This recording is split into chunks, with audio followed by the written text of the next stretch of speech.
Hello guys, uh, I'm sure you read the title by now and you're basically terrified, but I just want to tell you guys that um, the lumbar puncture is nothing to be afraid of for the most part. And today I'm just going to be telling you my personal experience with getting a lumbar puncture. So if any of you guys are about to have this test done and you're just freaking out, I'm gonna alleviate your fears today. And so I'm just gonna be telling you my personal experience, exactly what happened before the procedure, during, and after. So yeah, and hopefully you guys can use this for as a way to just trying to get informed, and so you can know what to expect basically.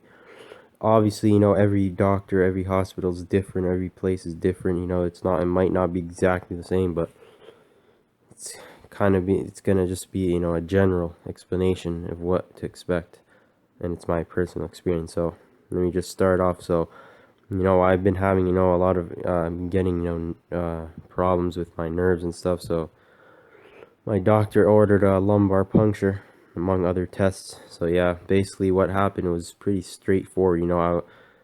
I'm just gonna start off, like you and many other people. I was terrified when my doctor told me to get a lumbar puncture. I was so scared. My family was freaking out and saying, "No, cancel it, cancel it. You're gonna get paralyzed.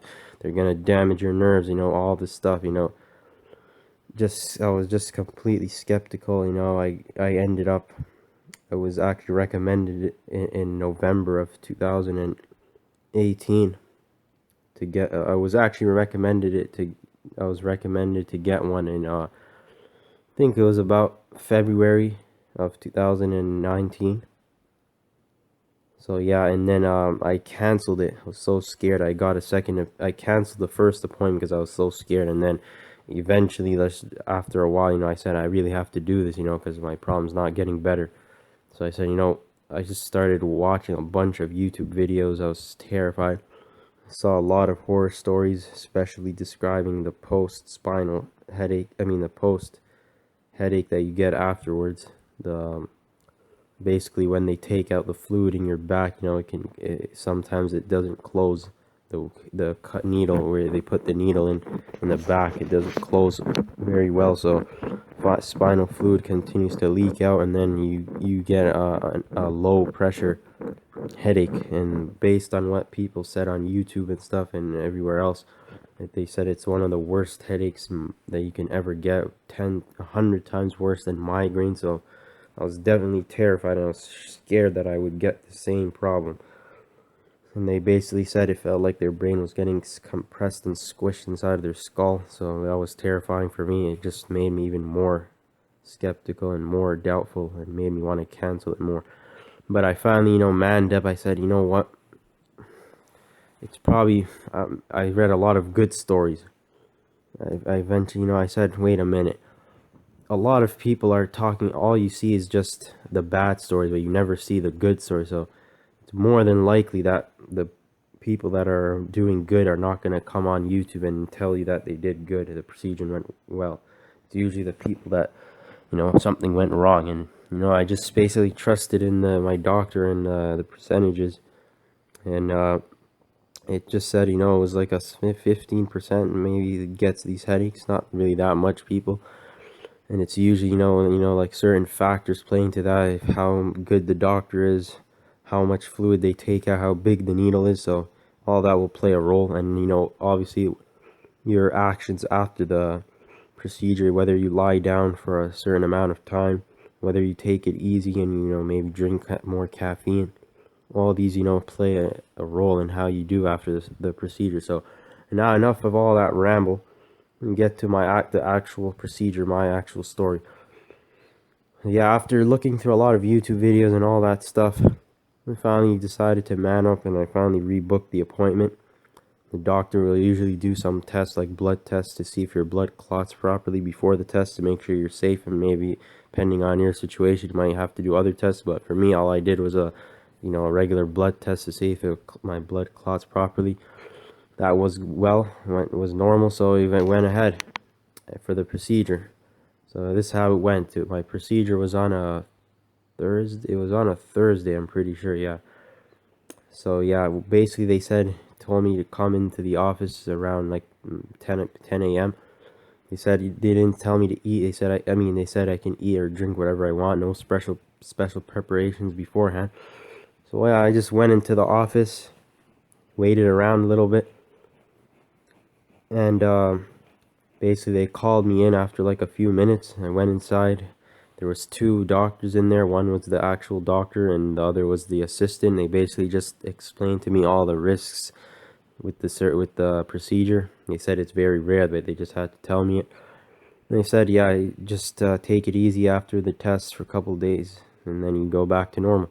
So yeah, after they told me that, I signed a couple papers, consent form, and then I basically got onto I changed into a gown, and I told them, I was having some neck problems and stuff, so they were nice, very good doctors that I had. They gave me some bunch of pillows and stuff, so I supported my neck. That went pretty well. And basically, for me, I had to lie on my left side. Depending on where you do this, you might be lying down on one of your sides, or you may be hunched over a desk. And basically, yeah.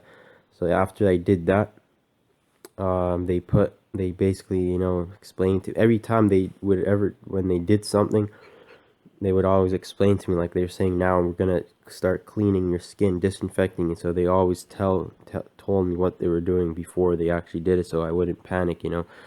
So yeah, they were very good about that.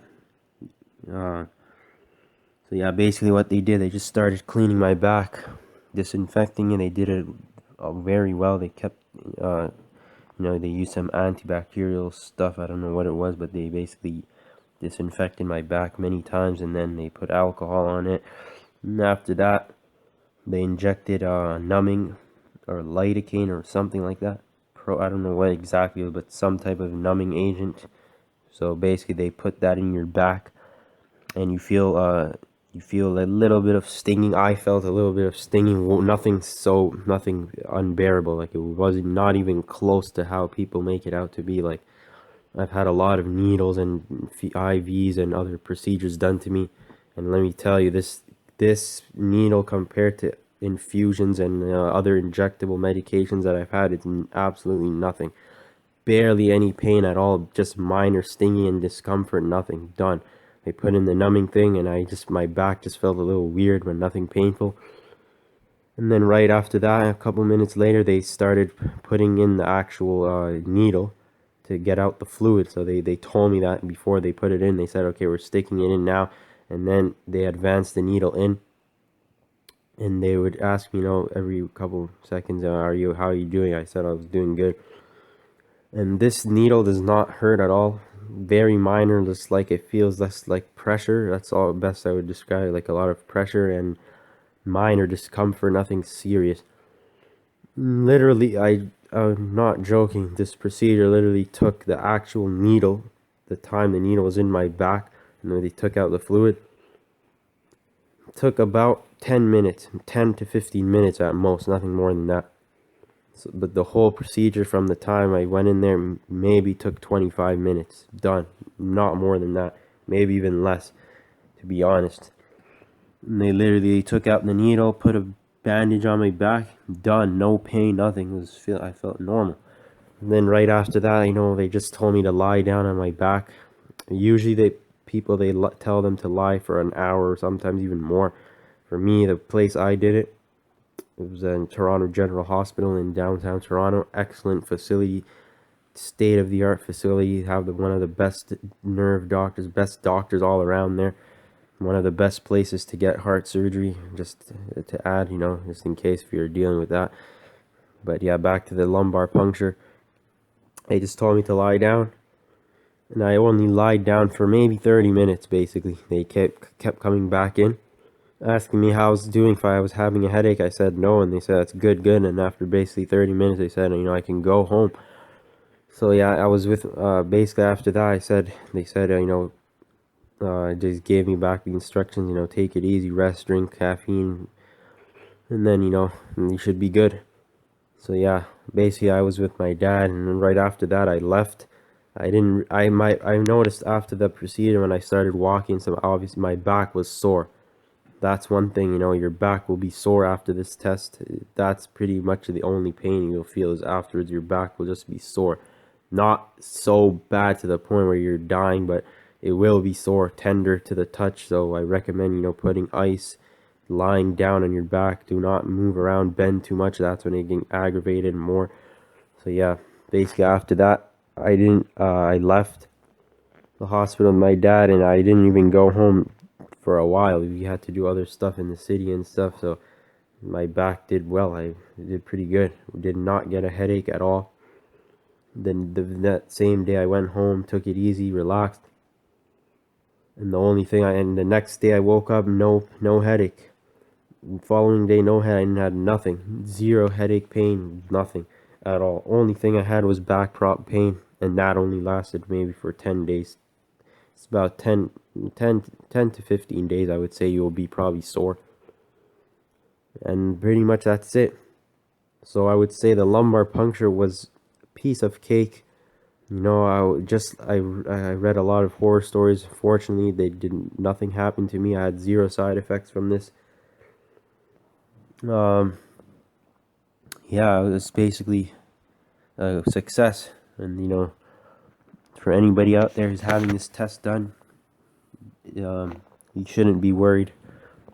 As long as you're going to a good doctor, experienced doctor, and everything, they're taking the proper precautions, you really have nothing to worry about. People do these tests all the time and usually nothing happens, but obviously, like I said, depending on the doctor who's doing it, and then how big the needle is and how much fluid they're taking, that can affect how you feel afterwards. So yeah, so just like I said, the lumbar puncture was a success. Amazing. I would do it again if I had to do it, and I'm not going to be scared at all. So yeah, if you're having this procedure done, hope this information helped you. If you have any questions, please leave it in the comments. I would be glad to help you with any of your concerns. So yeah, like I want to say again, I've been talking for a long time. Thank you if you made it this far in the video, if you listened to all this. I know I rambled a lot. Unfortunately, this was off the cuff. I wasn't really planning to do this video, but just I just wanted to make this video just so I can help out some people, because I know I was terrified before, and there's not really much positive videos out there on this topic. It's usually always negative. People are getting angry. I mean, people are telling you that this is the worst procedure they had. It's don't do it, all this stuff. But I just want to tell you that it's really nothing to be worried about, and it's a very vital test to rule out some serious diseases like meningitis and multiple sclerosis and stuff like that. So if you have to have this test done, go for it. Don't not be scared at all. And I wish you the best. Like I said, if you have any questions, leave it in the comments. I'll be happy to answer it. Thanks for watching. Comment, like, and subscribe, and take care. Bye.